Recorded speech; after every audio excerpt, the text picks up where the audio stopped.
Hi, my name is Chris Warren, and I manage properties for Dondi LLP, which is a company that my father, Donald and Dolores Warren, started. We're at 203 South Paterson Street on the east side of Madison, about 4 blocks east of the Capitol.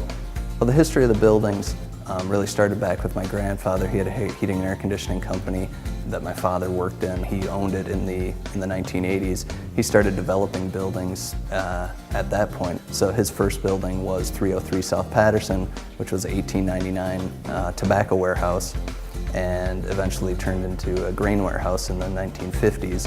He then built a building, 211 South Paterson Street, 9 years ago, that he built from the ground up. It was a vacant lot. The other building here that we're in, 203 South Paterson, was a 1950s, just a metal warehouse wide open in the middle that now has 5 thriving businesses in it. They've got their own exterior facades that go down kind of like a mock Main Street through the middle of the building. And back of me here, even the gutters have created a fountain that go into a copper pool. My favorite in particular is the barrel ceiling made out of paint cans. You can see on the wall here that the siding is the old tops to the paint cans. The fire hydrant, which is from the Madison water utility, donated that.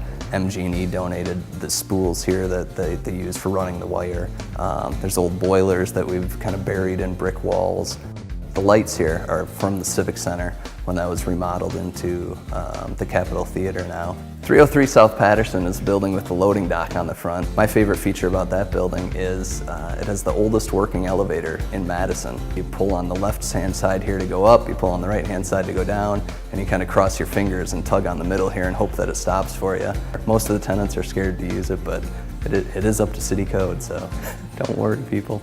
211 South Paterson Street is the building with the 30-foot birds in front of it. All the suites have hardwood floors, very high ceilings, lots of metal, lots of tin, lots of exposed ductwork. Some of the suites in it have done, just some really neat things to it, just with, bright colors. It just gives a different type of feel to, your normal offices. We have an artist that we worked with a lot, Doc Evermore, who has, he has a 30-foot metal bird sculpture, which are now called the Dream Keepers.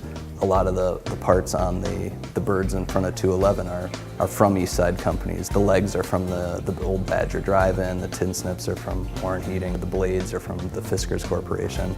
They weigh about 2.5 tons. They were constructed out in Baraboo and then disassembled in 4 pieces and brought here to Madison and kind of assembled overnight. There was no announcement. The neighborhood didn't know it was coming, and they just woke up one morning and had these 3-story birds sitting in their front yard. It's the most photographed piece of public artwork in Madison, which I know my dad is real proud of.